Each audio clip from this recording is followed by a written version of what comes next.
And the ads is going on. I am Amanda Robinson and I am the Digital Gal, and today we're going to be covering off Google UTM tracking parameters. What the heck are they? How do you use them? And how do you track your Facebook advertising using these Google UTM codes? Tracking parameters, tracking links, there's all sorts of ways that you can call it, but ultimately Google UTM is what we're talking about here. And in order to play with this game today, you're going to need to be using Facebook Ads Manager, and you're going to need to be using Google Analytics. So those are the two little secret things to make the secret sauce of today's conversation make sense. And we're basically going to be looking at Google Analytics and how you can track your Facebook ads inside Google Analytics and track it based on different ad types, based on different ad content, and then how you can use that information to make your Facebook advertising even better.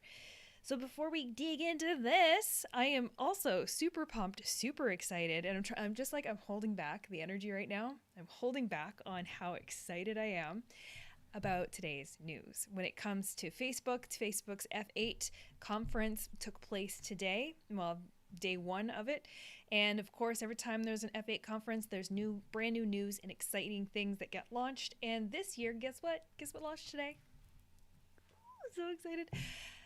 Messenger automation for Instagram has finally rolled out of beta and has launched today. What does that mean for you as a business owner? That means it's phasing out to accounts right now, depending on the size of your account. And by August, all of us will have access to it, and essentially means that you can use messenger marketing chatbots with Instagram. Traditionally, we haven't been able to do this. So anyway, I won't dig into this here. I have another video on my Facebook page that explains all the cool things you can do with it. I'm just really excited that announcement came out today. So I'm going to try really hard and just focus on the task at hand here, which is talking about UTM tracking. All right, so how do you know if UTM tracking is relevant for you? Well, if you've run into questions like, hey, I'm running Facebook ads, and Facebook is saying I'm getting a bunch of clicks, but it really doesn't look like anything is happening. So how do you know that you're actually getting those clicks? Well, you might want to pair it up with your Google Analytics and understand, hey, does Google Analytics also see that traffic coming to your website from your Facebook ads? And of that traffic that's coming to your website from your Facebook ads, how well is that traffic performing? So now we know that not all hits from every single link are going to be the same from different sources. So for example, if we're on different social media platforms, we have different browsing habits. If you're on Instagram, you're probably passively browsing things here and there, and you're not quite as likely to click and go down the rabbit hole of looking at a whole bunch of different web pages. You're probably on the social platform to scroll and play around on there. Same with Facebook. If you're on Facebook, you're probably scrolling, catching up with family and friends, seeing pictures of your nieces and nephews get posted, of your grandkids, and you're using it from a social perspective. Twitter. You might be on Twitter. Twitter might just be a quick scroll. Just read the quick little headlines, move along. If you're on LinkedIn, you might be a little more invested. You might click and read a blog post and take a little bit more time, a little more in depth. Depending on your habits, you are going to be engaging with content from social media in different lengths and periods of time. Now, measuring the traffic that is coming from those social links is going to be important for you in the long run, because it's also going to help you make your ads better to know, hey, Facebook might be saying I'm driving 500 clicks to my website. Cool. But what if I told you that all of those clicks that are coming from Facebook, well, they're lasting an average of 3 seconds on your website before they all bounce off and they leave. So you have like a 98% bounce rate. People just coming, checking it out, not doing anything else, and bouncing off and only staying 3 seconds on page. Well, if you are driving thousands and thousands and thousands of clicks to your website, and all of them are just staying for 3 seconds and then bouncing off, what does that do? Well, it sends some pretty big signals out to Google to say, hey, this content may not be very relevant. This website, maybe not performing as well. So then where is Google going to rank you in search and rank you from an SEO, search engine optimization perspective? It can pull down your rankings. So that's not what we want. We don't want your Facebook traffic to be hitting your website and bouncing off immediately and having no substance to it. So what we want to do is we want to take that information and we want to make sure that we are rejigging our targeting and we are fine-tuning our targeting on Facebook to make sure that we are getting the right people, getting our content in front of the right people who are most interested, so that when they click to go and read your blog on your site, or they click to go to your landing page, that they're spending the time. They're sitting there for 4 minutes, 5 minutes, reading through all of your content, that they're looking at multiple pages per session, that they're actually getting into the meat and potatoes of your content. Yes, this is so true. I know, right? You want to know that there's quality behind it, not just quantity. And there are consequences to having quality or quantity with no quality. So then how are we going to achieve this? All right. So what I'm going to do today, while we go through this, I'm going to break it down as easy as I can and show you, first of all, what numbers and metrics we're looking at, and then how to actually go and build your own UTM links that you can then use inside your ads. And I'm also going to show you how to build them right in your browser. I'm also going to show you how to build these links right inside Facebook. And I'm going to teach you how to read the data. Okay? All right. Let's dive in. So I'm going to pull up my first example. It's going to cover up a little bit of the screen here. But what I'm going to be showing you, I'm going to start with Google Analytics. Yes, we know how to build Facebook ads. If you don't already know how to build a Facebook ad, you should be over in Swift Kicking the Ads. I run the Facebook Ads 4-week bootcamp every 3 months. Next one's coming up in August, and there's always ongoing training here in Swift Kicking the Ads. So if you don't know how to build a Facebook ad, that's probably where you need to start. But once you're building Facebook ads, you probably want to learn a little bit of how to read your Google Analytics, or just how to understand the information, so that if you have somebody else reading your Google Analytics for you, you know what questions to ask. So let's start there. I know this is going to cover up a little bit over here. Hi. All right, what are we looking at here? I want to start with what this information means, so it can help bring context to when we're tracking it and measuring it with these UTM tracking links. By the way, what is a UTM link? What does that stand for? Well, it actually stands for Urchin Tracking Module. Basically, it's irrelevant. It doesn't mean anything. It's a term that it was built by a separate company, and Google in 2005 bought that company, bought this technology, and has been using it ever since, and we just lovingly know it as Google UTM tracking links. All right, so when you're inside your Google Analytics and you're just looking at your main overview, these are some basic numbers that you're going to see. Let's first make sense of these numbers, and then let's learn how our tracking links are going to give us more information on how our ads are performing as it pertains to these numbers. All right, so we're going to start over here. We're going to work our way across the top row, and then we're going to come back here. We're going to work our way across the bottom row. Up at the top left, users. It's the number of people. Hey, I'm a user, I'm a person. I'm a user that comes to your website. So in this example, there were 1,315 individual people who came to the website in this whatever time period we were tracking here. And then we have new users. How many of them are new, have never been to the website before? In that case, there's 1,297 that are brand new. So the majority of all of this website traffic is new traffic to the site, meaning new people who have come to the website for the very first time. Then moving into the top row up here, we have sessions. How many sessions? So I'm one user, but I might come to your website multiple different times. So say I came to your website 3 different times. That's 3 different sessions. So I clicked on the link in my browser, it opens up your website, I browse a bunch of pages, and then I close it. That's 1 session. Then maybe later on the day, I open it back up again, click on another link, go back to your website, search around a little bit, close it. That's another session. So I can be one user, and I can have multiple sessions. And then we have the average number of sessions per user. So out of all these numbers, every user is having an average of 1.36 sessions. All right, so during a session, when I'm on your website, that counts as a session. I'm one user and I'm in a session. How many pages am I viewing when I'm there? So a page, for example, would be your home page. So that counts as a page view. And then I might go to your blog. That counts as a page view. Then I might go to the Contact Us. That counts as a page view.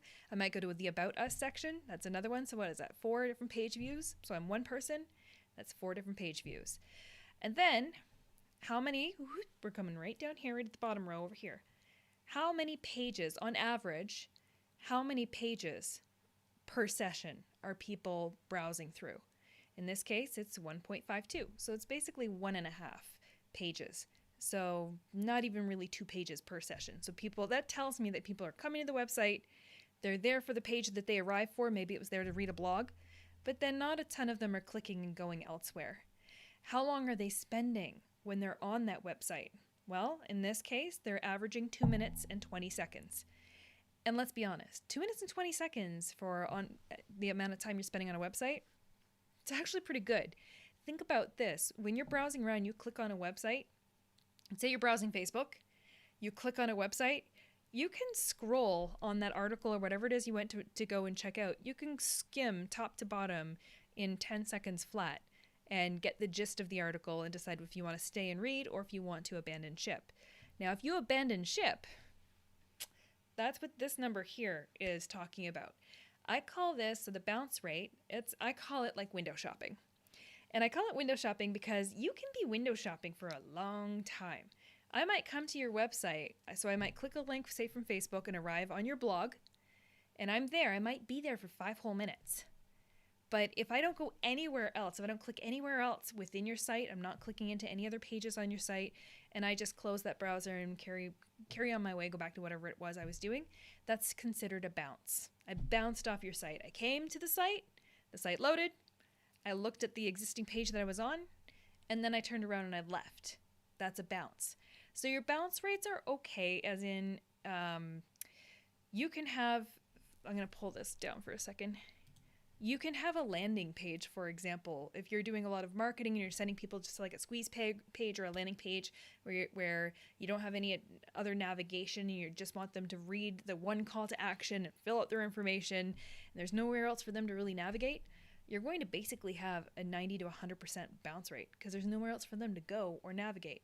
So even though they might be there for 5 minutes, they might be filling out their information, there's nowhere else for them to navigate to, so you're going to see higher bounce rates.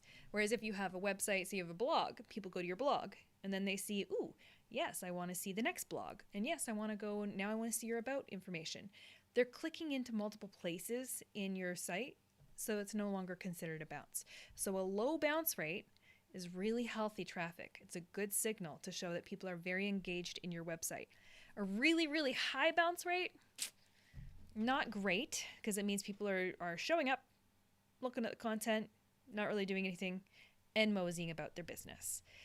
So anyway, I just wanted to pull that up to give you a lay of the land on what those numbers mean, because they're going to come into play here.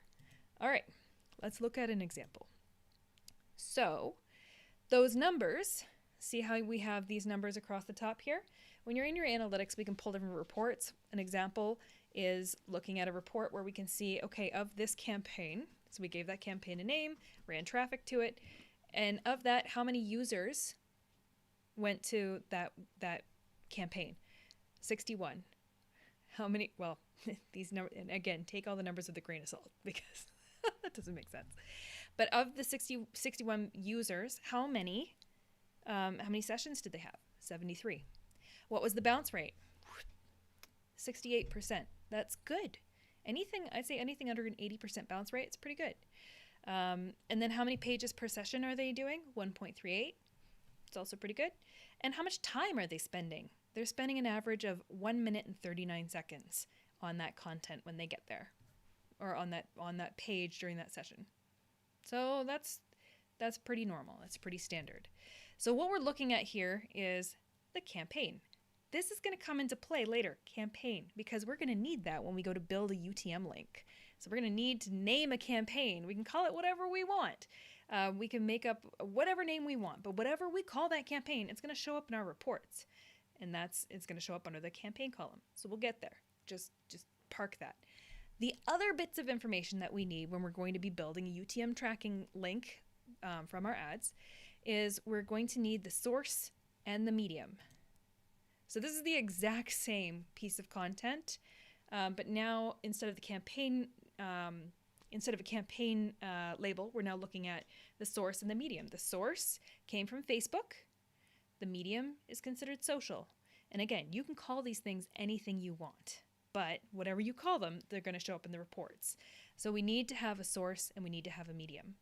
And then optionally, we can also say content. So if I had, let me go back one here. Let me go back two, actually. So in this case, we have a campaign, and this one was called Mini Chat Community. So whatever piece of content I might have been sending them to, I called the campaign ManyChat Community. So it gives me context. I'm like, oh, that obviously was put into the ManyChat community. And then if I look at the source and medium, where was it? I posted it on Facebook, and that is a social channel. And then if I want to know, well, what content was it? Then I can pull up my add content, and it was a blog. So those tiny little snippets of information help me dig through my reports and help give me some context on how well that content was performing and what that content was. All right, we're going to pull it all together here.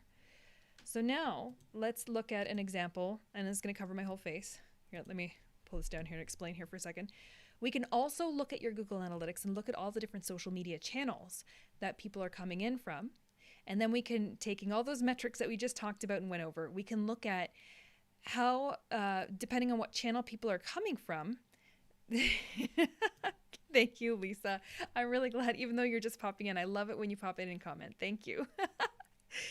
So if people are coming from different social media channels, if they're coming from Twitter, if they're coming from Facebook, are they coming from Instagram? How long are they spending? How many sessions are we getting? How many pages per session? How long are people on page? So let me pull this up. I know I'm leaving it big so you can actually see it. So you can see Facebook here has the lion's share of the sessions happening. So 163,000 sessions coming from Facebook with a 43% bounce rate. That's really good. Whereas if we skim our eyes down, we can see line number 6 there, Twitter. Only 20 visits from Twitter and an 85% bounce rate. So you can start to see how the numbers play out, and you can start to see where it's performing for you. All right, so now if we wanted to drill down and say, okay, let's go take a little deeper look at Facebook and that number 1 channel. Let's go break that information down a little. Let's dig in a little bit further. So if I pull that up, so I drill down into Facebook, which you can see here. Well, now look at all that different ad content, the different ad content. This is what's driving this is your Google UTM tracking links that we are going to go and create together here. So we know the traffic is coming from the social network of Facebook, and we know that the ad content, we have catalog ads at the very top, we have video ads, carousel ads, image ads, ManyChat, and different sold ads. This is related to real estate. And then from each of those types of ads, we can break it down and see how many new sessions, how many new users, what's our bounce rate. And I can see Cecilia is saying, my Google Analytics doesn't have all that about social. Are you sure? Have you gone into, it wouldn't have all of this. I know it's covering my face, but it's going to be small if I pull it out. It wouldn't have all of that if you're not using UTM links. It'll have just Facebook. That's it. You'll see, okay, traffic's coming from Facebook, it's coming from Twitter, you'll see those main social media channels if you go into your acquisition report, but you won't see it broken down by the ad content type. Why? Because we have to tell it that, and that's what we're using UTM tracking links to do. So how do we do that? Well, let me show you. Oh, and last but not least, so that was the content, right? The ad content. Now, what if I wanted to break it down even further and see, well, what campaign was it? So now I have these blanked out because these are actual campaigns, but these are individual campaigns. In this case, this example is this is real estate. So each of those line items are a different property. And I can see based on the amount they get, if you look all the way to the end column there, the average session duration, I can see some of those properties are attracting a longer amount of attention. Some of them are attracting a shorter amount of attention. So you can really start to, based on how you name your campaigns and how you dole out the content, you can start to really see which particular ad on Facebook is performing better than other ads on Facebook, and it's giving it context to the quality of the traffic that's hitting your site. Cecilia, I am so glad you are here. Celia, sorry, I called you Cecilia. Celia, I'm glad you're here because I'm going to show you how to actually use UTM links. Let's do this. All right, so I have, let me see if I've done all the stats here. Those are other examples I can pull out. Here we go. Let's just talk about this. So there's no really good spot to put this. There we go. All right. So you remember we went over in those reports that, pull this over here and hopefully my mic doesn't do anything crazy like it did last time. So how do we create these? Well, first of all, we need a website URL. We need a website that we're pointing this traffic to from Facebook in the example that we're going to be talking about. So we need to send that traffic to a website. Now the key, like I said right at the beginning of this, the key items that you need, the secret sauce to make all this magic happen, you need a Facebook ad and you need to have Google Analytics. So that website that we're sending that traffic to has to have your Google Analytics tracking code on that site, because if you don't have it set up on there, then there's nothing to track. So you need to have, if you're sending that traffic to your website that you own, it has your own Google Analytics code on there. That's how we can track all this information. If you don't have Google Analytics on there, then you can create a UTM code if you want, but whoever owns the analytics for it is going to see this showing up in their reports, and you won't have access to it. Or if you have no Google tracking at all, then you're just sending a parameter, sending these tracking links, and it's just not tracking anywhere. So you need to have Google Analytics on your site for this to work, or on your landing page if you're using something like ClickFunnels or Lead Pages or Shopify or anything else. You can have your Google Analytics on there too. All right, so we have to start with the website URL.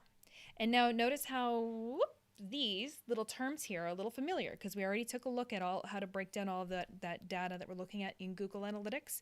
Campaign source, the source is Facebook. The medium is social, and that gives you an example there. For example, you might be sending traffic from your email marketing. So instead of saying email, it's not coming from social, it's coming from email. So you might call your source email, your medium, email. The source is wherever that traffic is coming from. So is the source Facebook? Am I putting this link on Twitter? Then my source would be Twitter. Am I putting this link on Instagram? Then that campaign source would be Instagram. So wherever the source of that traffic is going to be coming from in order to get to your website, that's what we're going to use to name your campaign source. Campaign medium, things like email, banner, CPC, cost per click, but for the most part, we're just going to use social.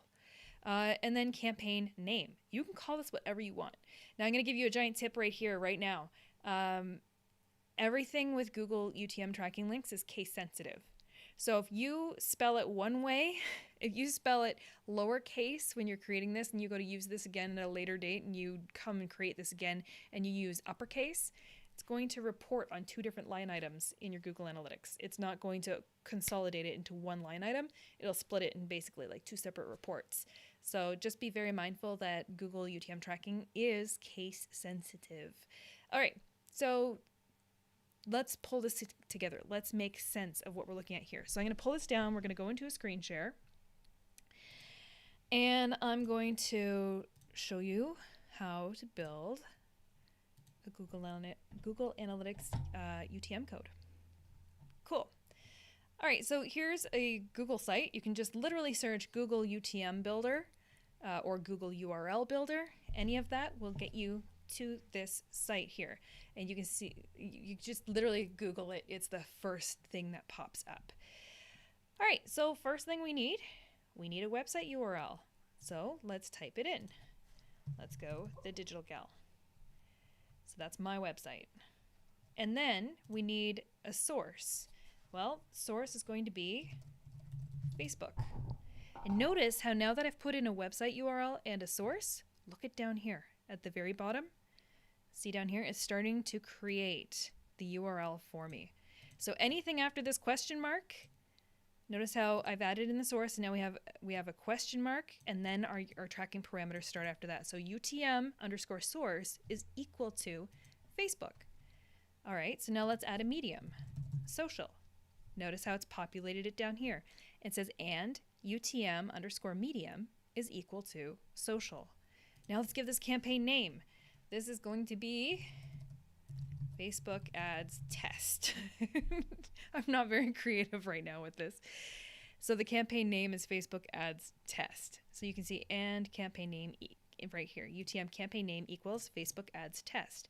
And now let's say campaign content. The fields that we put in up here, the URL, the source, medium, and campaign name, those are required. You need all of those in order to go ahead and make a successful UTM tracking parameter link. But these two are optional. So campaign content, this is where I might put in, say for example, we were doing a carousel ad. So I might just put in carousel. right there. And so that's now built out this link. I can copy this whole link here, and you can see my source. Let me scroll down a little bit here. You can see my base URL is thedigitalgal.com. And then you see the question mark. And this is a giant signal to everybody. If you're looking at any website URL and there's a question mark after it, everything that comes after a question mark in a URL is just tracking parameters. It's just information and data that's just being sent to inform somebody's report, or to, if you have a login for something, it might be tracking that information to put in the back end of a website. It's just tracking parameters. That's it. So you can take a URL, any URL that you come across on the web. If there's a question mark, you can take the question mark onward, strip all that out, delete it, just go to the source URL. Just heads up. But anyway, so we've built this together. So that's all it is. I can copy that and this, so I can copy that URL, and now I can take that URL and I can go and paste that URL into my Facebook ad. Paste. Wait for it. So now my website URL is right there, my call to action, learn more. It's populating my ad. So there we go. So what link is it pointing to? Well, I know it's going to thedigitalgal.com. It's really tiny to see on your screen. It's going to thedigitalgal.com, has a question mark, and all sorts of tracking parameters after. So we can call these anything we want. So if anybody clicks on that Facebook ad now, from that Facebook ad, now it's going to start showing up in my reports. So we'll go back over here. So now if I go, let me pull up another source medium. Pull up this example. So now I'll be able to see in my Google Analytics, say for example that ad had 293 clicks from that ad. Say Facebook is saying I had 400, but I'm like, I don't see 400 clicks. I only actually see 293. Facebook and Google sometimes have discrepancies on what they're reporting, so it's nice to just look at both and get a general sense of, okay, Facebook says we had 400, but Google is saying we actually had 293. Because sometimes stuff gets lost in translation. But anyway, we can see we've got, okay, our source and our medium, Facebook and social, 293 hits. 293 of them were brand new users who've never been on the site before. We had a 94% bounce rate. That's really high. Why? Because, well, most people are only just having one page per session. If they're only showing up on the site to look at one page and not going anywhere else, and then they leave, doesn't matter how long they were on the site for, it's considered a bounce. It's like window shopping. They just kind of like came and looked at the little window and they're like, okay, and then they left. They didn't buy anything. They didn't do anything. And then look at this, 11 seconds average session duration. Well, for this particular website, I think the website average session duration for the overall website, all traffic, including organic and Google ads and everything, is averaging over 2 minutes. So to know that, okay, all those clicks, those 293 clicks right there, are really only giving us 11 seconds on page. Is that high quality traffic plus a high bounce rate? Is it high quality? Not really. Not really. So do we take our Facebook ads campaign and toss it out the window? Also not really, because technically that traffic came, they clicked on your site, they looked at it, they can skim that information. You can scroll on your phone very quickly, top to bottom on an article, and get the information that you need and carry on about your day. It doesn't mean I didn't get value out of the 11 seconds of skimming across all the headlines and being informed. Doesn't mean that I got no value. Plus, all those 293 users, they're now eligible to be remarketed and retargeted by you with additional Facebook ads, because you will have your Facebook tracking pixel on your website as well, right? Yeah, don't forget that part. So that means all that traffic that we're sending over to your website, even though it's low quality traffic and we're getting 11 seconds per session out of these Facebook ads, well, it doesn't mean it's all a lost cause. We're still getting those eyeballs to land on our website. They're still picking up our tracking codes, so we can still, still picking up our pixels so that we can still retarget them with ads down the road. So it's all a stepping stone. And generally, to manage those expectations, Google UTM links, Traffic from Facebook is usually a lot lower in quality and a lot lower in session duration than your own organic traffic. And this also helps bring the conversation in for Google ads. Are Google ads worth the money? They're usually more expensive than Facebook ads. But guess what? Yeah, they're usually worth a lot more because your average session duration is a lot higher, your bounce rates are a lot lower, and you're able to attract high quality traffic into the site, but you're paying a lot more for it. So it's not to say, hey, our Facebook traffic to our website is complete garbage, let's turn off all the ads. No, you still need to feed your site with new sets of eyes. And this gives you information that you can then take to say, let me go back to that one big Facebook by campaign. Again, I have these blanked out, but from here, I would be able to take, these would be individual different campaign names. So say if I had a Swift Kick in the Ads campaign, and then I had a ManyChat campaign, and then I had an Agora Pulse campaign. So say I had all these different pieces of content that I was spreading out in my Facebook ads talking about various different things, and I put them out there and I want to analyze out of all of my Facebook ads, which ones are bringing the highest quality traffic into my website. So then I might have similar amount of hits to the site. This Facebook ad might be driving 100 hits to my site, and this other Facebook ad might be driving 100 hits to my site, but they might have very, very different quality related to them. So I might scale up one ad and not the other based on the quality of that traffic hitting my site. So let's go back to how we create those codes, because I just showed you the most basic way. Oops. This is the most basic way. You can literally put anything in here. You can put the campaign source is my neighbor's yard. I don't know. The campaign medium could be small dog. Campaign name could be this is a joke. Whatever. But here's the thing. This is an actual UTM link. It's parameters that I'm sending to my Google Analytics. It might look ridiculous, but if I send that, this is actually my neighbor's yard is going to show up as the campaign name inside my Google Analytics. Small dog is going to show up as a medium in my Google Analytics. And this is a joke is going to be the name of the campaign name. And it will push that information into my Google Analytics reports. So if you really want to have fun with somebody, this is like one of the geekiest things you could possibly do, and it falls flat on 90% of people because most people aren't even looking at their Google Analytics. But you can spam somebody's website, for example, with you can make up any of these parameters and send little messages. Like you can make it happy birthday. That could be like campaign source could be happy birthday, Jeremy, from your friends. This is ridiculous. This is not a marketing example. I'm just showing you. You can literally type anything in here, and those parameters will start showing up in your reporting. So you could have somebody who's looking at their reporting and see all these like silly messages in there. Don't do that, because the information that goes in here, once it ends up on a report in Google Analytics, it's permanent. It's like a stain. You can't erase it. It never goes away. So that's why it's important when you're putting this in to follow a few rules. Social campaign name test is that if you're going to be using this recurring, don't have one be uppercase and then come back here again and do another one in lowercase, because it'll fragment your reporting. All right, so that's one way of doing it. There are other tools that you can use. I use this other tool here. If I'm on my website, for example, and I want to track this one, let me put my face down here.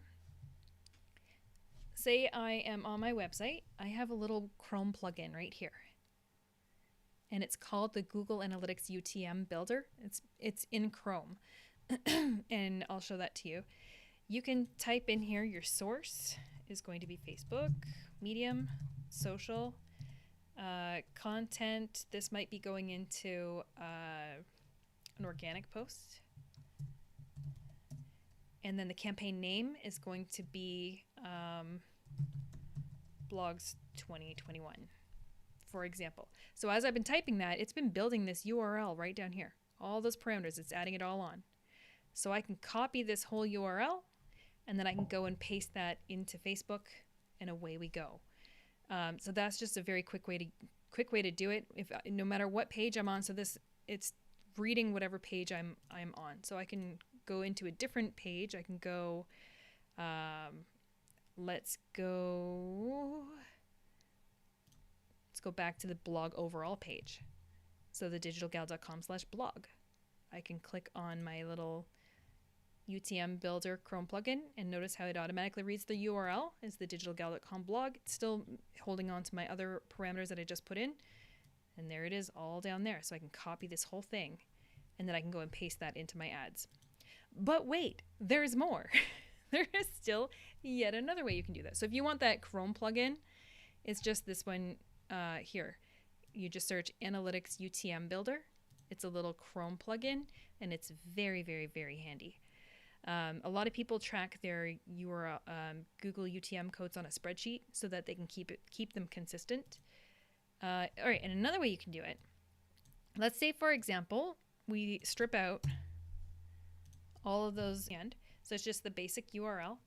Right here inside Facebook ads. So I've gone to create an ad. This is my campaign. This is my ad set. Here's my ad. If you don't know how to create Facebook ads this way, you definitely want to join Swift Kick in the Ads, become a member. It's only $49 a month. There is so much training in there. I teach you ads from the ground up. So you can learn how to do all this for yourself. But right from in here, we can build a URL parameter right here. So does this look familiar? Yeah, see, now we're starting to get the terminology. We're starting to pick up on this. So we have campaign source. The source is going to be Facebook. The campaign medium, social. Campaign name, this is my test. And then the campaign content. This could be again, if I was using a carousel ad, I might call it carousel. Notice how at the bottom, it's building that URL. Everything from the question mark onward, it's building out that URL with all of the tracking parameters that's going to get reported into my Google Analytics so that we can track the success of this ad. Now I can get very specific and I can say the campaign content, I can say this is ad 1 series 6. I don't know if I had a naming structure for my ads to know exactly which individual ad is which, I could do that. The other cool thing about here with Facebook, you notice how it's got all these dynamic things here. If I delete all these, yeah, this is awesome. I know there's some cool stuff built in here. So check out this campaign source. You've got dynamic parameters that Facebook will auto-populate for you. So I can say, you know what, the source, call it the, let's call the source, actually I might want to just call the source Facebook because that still makes more sense to me. And campaign medium, social, because that's the terminology that I tend to use most frequently in my reports to keep it all consolidated inside my analytics. But campaign name, I can go right here, use a dynamic insertion. So now the campaign name is going to be based on whatever I name my campaign at the time of whatever I name my Facebook campaign at the time of publishing. And then campaign content, I can go ad ID right here. And it's going to dynamically insert the ad ID because we don't know what the ad ID is right now when we go to create this ad. But when we hit publish, it's going to get assigned an ad ID by Facebook. That ad ID helps us link it back and go and search for an ad ID and see how well that ad performed on Facebook, and then we can see that ad ID over in our Google Analytics. So what I'm trying to say with all of this is that you can there's lots of different ways you can build these parameters. You can even just, if you've been doing it long enough, you can even type out your own URL by hand. I know I can go thedigitalgal.com / throw in a question mark because we know anything after the question mark is going to be tracking information. So question mark, and then I can go UTM _ source equals Facebook. Put in the and symbol. UTM _ medium equals social. Put in the and symbol, and then I can say UTM _ campaign equals, and then give it a campaign name. So you can build this out by hand if you want to, but there's varying different ways that you can make it easier on yourself, either by using Google Analytics UTM Builder or Google Analytics URL Builder. Just search that. It's the first search result that comes up on Google, so you can build that yourself. Or you can use a Chrome plugin like the one that I showed you, the Google Analytics URL UTM Builder. Or you can do it right within Facebook ads in the ad creation process by adding those parameters. Now, as much as I've told you, hey, you can do all these really cool things, and let me just bring up that one, that one example again of how using those ad content that we put in here. Let me show you that right there. Let me go down here. Campaign content, whatever I put in here. Campaign name, test. Whatever I put in this field right here, I can name it anything I want. This is my ad type. I can put in anything I want. If I put in the type of ad that I'm running, whether it's a video ad, a carousel ad, an instant experience ad, an image ad, I can put in whatever I want in there, and it's going to show me.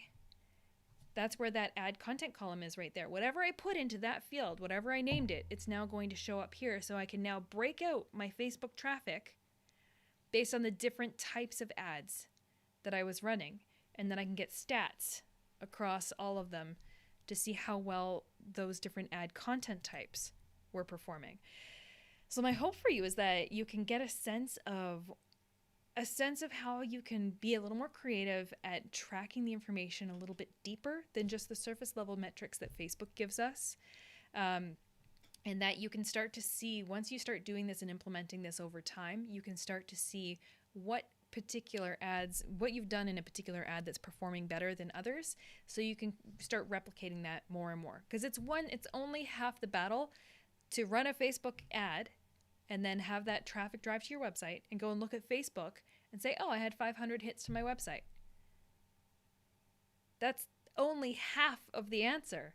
That's like, okay, you had 500 hits. Were they good quality? Let me pull that one, put that up. Cool, you drove all that traffic to your website, but how many of them were new users versus returning users? How many sessions did they have? How many page views did they have? How long did they spend on the site? How many of those were an immediate bounce?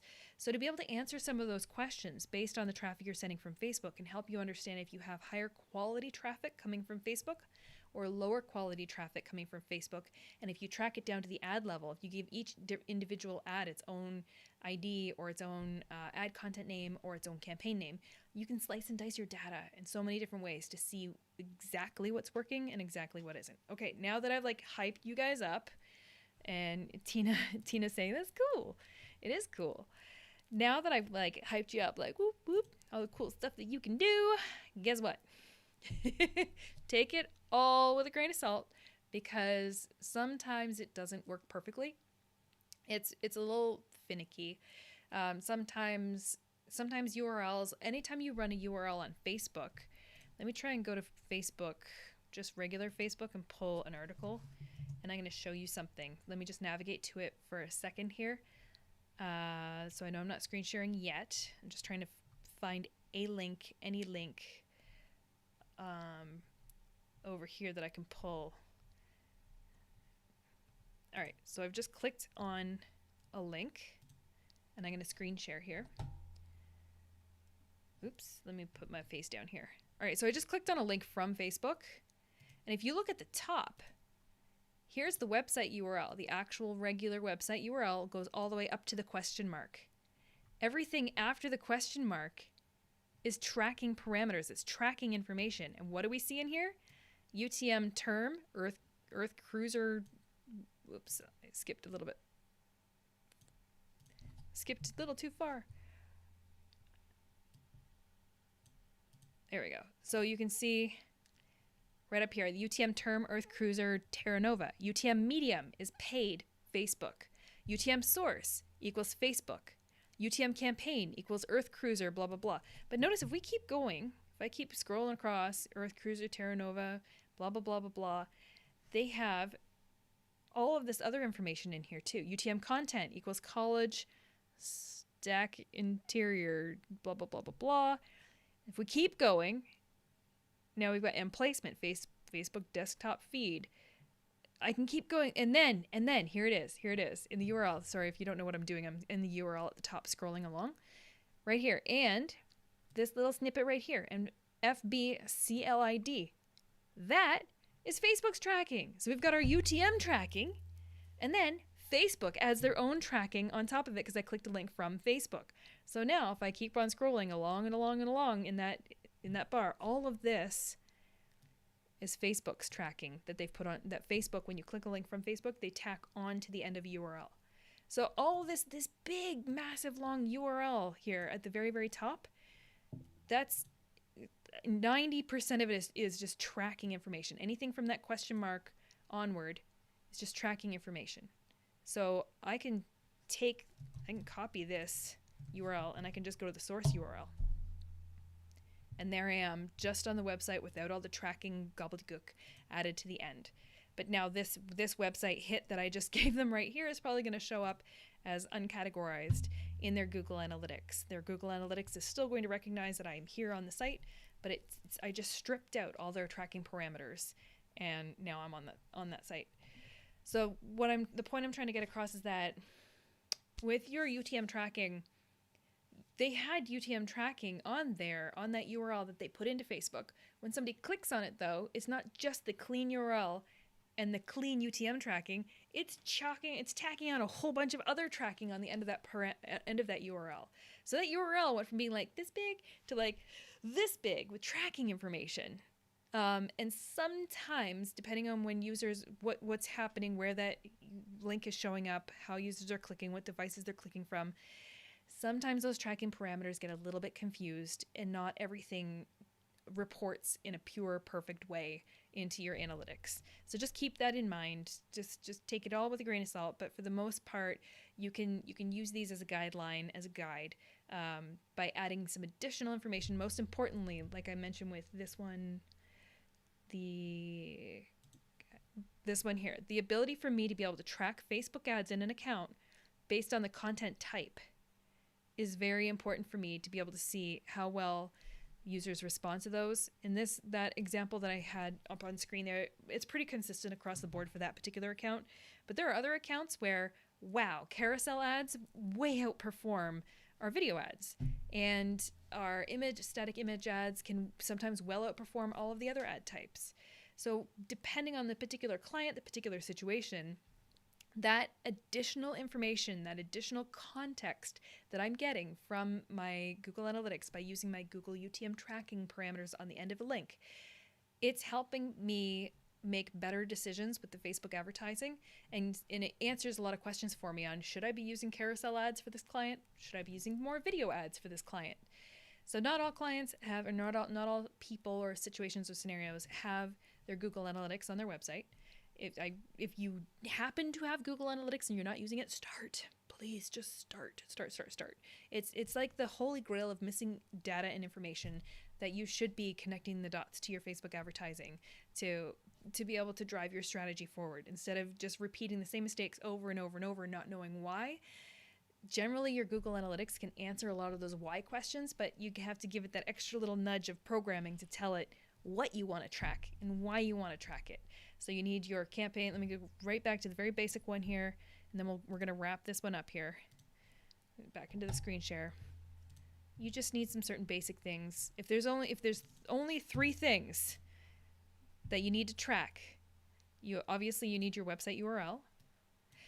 You need a campaign source. Where is that traffic coming from?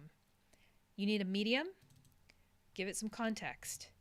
And then you need a campaign name. Call it whatever the heck you want that makes sense to you. For when you go and read your reports and you read a campaign name, is it going to make sense to you? Are you going to know right away what that piece of content was based on that campaign name? So think about it that way. And I would really love to hear from you if you do start using Google UTM tracking codes. Okay, so that's the don't abandon ship yet. That's the UTM portion of today's talk. But there's other exciting news. I mentioned right at the beginning, and if you haven't seen my Facebook Live I did earlier, it was only 8 minutes, like a quick little burst of excitement. But the big news that happened today, so if you were just here for the UTM and URL stuff, great. you can end here. But for everybody else, oh my gosh, Instagram messaging, Instagram chatbots, Instagram messenger automation is finally here for everybody. So I've got a screenshot that I pulled up in my other live, but I'm going to pull it up here. Let's go into my downloads. I got to pull up let's go this one over here. Yeah, let's pull this up.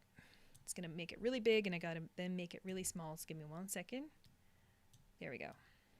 Make that a little bit bigger. Okay, so the big news is that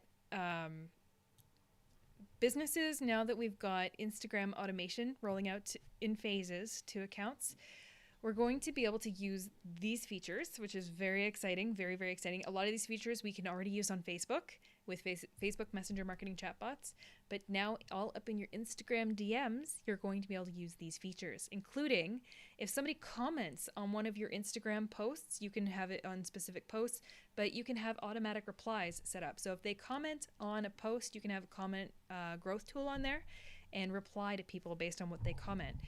You can have keyword responses from stories.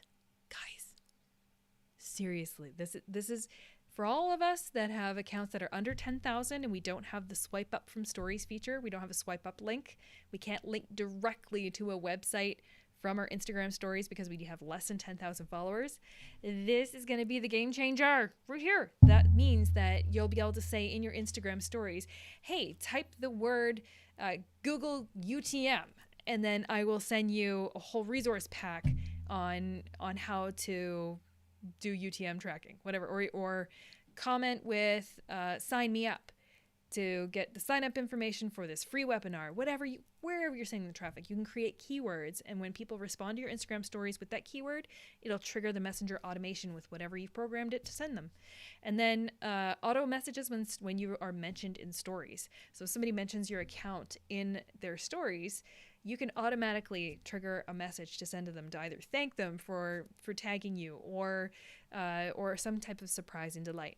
So there's lots of cool things that we can do there. And then the other part of that is, when is it rolling out? How is it rolling out? Making this smaller. And there we go. So right now, as of June 2nd, anybody with more than 10,000 followers, between 10,000 and 100,000, you've got access today. If you are like me, I fall into the July tier. I am less than 100,000. I'm less than 10,000 followers. Then in July, you'll have the ability to use messenger automation in Instagram. And then come August, it's going to roll out to all other accounts. So that is really, really, really, really, really, really, really, really, really exciting. There are lots of different use cases. I'm not going to dive into that right now, but there's lots of use cases on how you can make this work for your business. So I just want to say, if you are sitting here going, okay, messenger marketing chatbots, I'm not a big fan of, and, messenger automation on Instagram, who really cares? Guess what? Pay attention to it now, because when messenger chatbots came to Facebook, it was really cool. A lot of us marketers have been using them for a while.